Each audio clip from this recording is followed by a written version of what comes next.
Have you received your student's bill for college and you're starting to wonder how you're going to pay for it?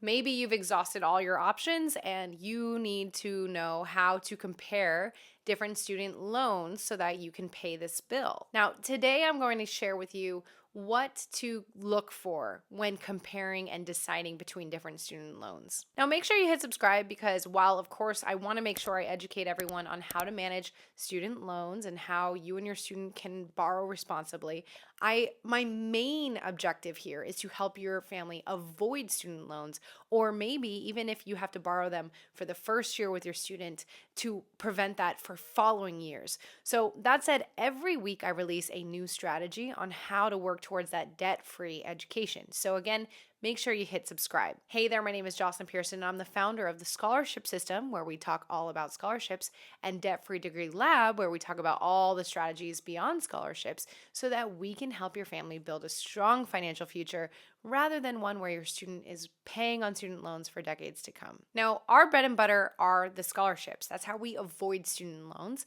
So you always want to make sure that your student is applying for scholarships, okay? I will share about student loans in just a moment, but this is even if your student has to borrow. So even if your student had to borrow for the first semester or the first school year, your student can change the rest of the years in college by continuing to apply and maybe bringing in money in later years. So if you want the specific six steps that I teach on how to get those scholarships, you can register at the link on the screen somewhere. You can find the video here somewhere. It'll link to the free training, or you can find the link in the description or go to thescholarshipsystem.com/free training and make sure you attend that after you watch this video.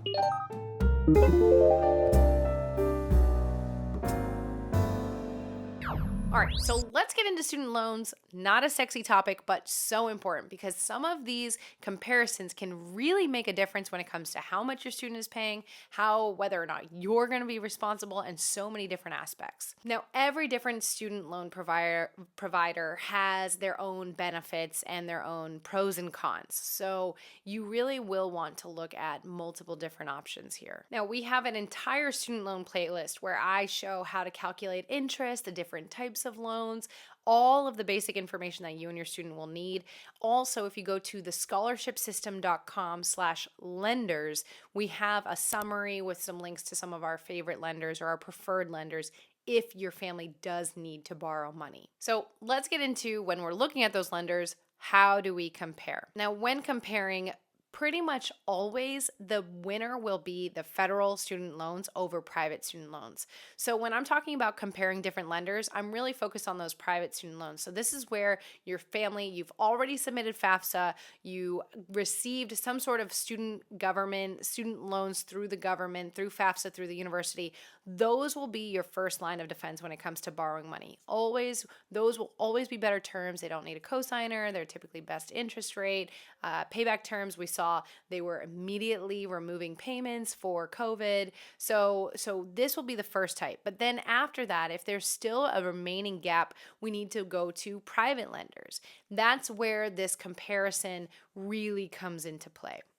So one of the first aspects we always want to compare is, of course, the interest rate. The interest rate will directly change with how much your student has to pay on what they borrow, including what their monthly payments will be, and then overall what the total amount will be. So the higher the interest rate, the more expensive. So we always want to shoot for the lowest interest rate among the rest of the criteria that I'm going to share. Now, comment below, what kind of interest rate are you seeing right now for private student loans? I would love to see, and maybe that would give parents an idea of whether or not they're receiving a good rate. Now, second is it fixed or is it variable? So this is also regarding the interest rate.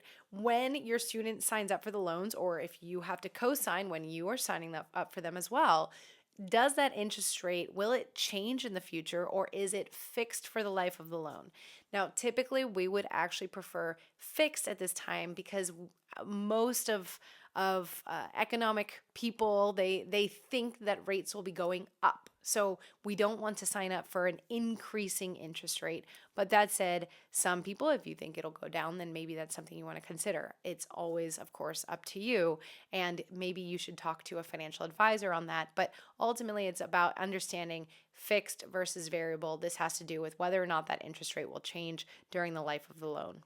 Third, and this is a big one, this is something that I considered greatly when creating our list of lenders, which again, you can look at the scholarshipsystem.com/lenders, but it's about the student loan company's reputation. So when it comes to reputation, it is important that this company is going to treat you and your student respectfully. They're going to be responsive and accessible. Chances are you and your student will be working with them for years or maybe even decades to come. So we want to make sure that they are reputable. So again, you can go to that link that I shared earlier with our lenders, the scholarshipsystem.com/lenders. We also have a video that we'll link to in the description where we cover our best private student loan companies. So you can watch my summary there as well. But that reputation is important to do a quick search and see how people are reviewing them as a lender. Now, the next criteria here is regarding benefits or requirements. So, for example, some of them will have different perks, like maybe there will be no late fees, or some of them might give a grace period. For example, say your student graduates from college, they have 6 months until the student loan payments kick in. So, what kind of perks does the specific loan company offer? We want to put those all side by side when we're comparing the different options here, because again, they can vary greatly. Some companies will let them pay it off early, penalty free. Some of them will let them pause their payments. So what kind of perks do they have?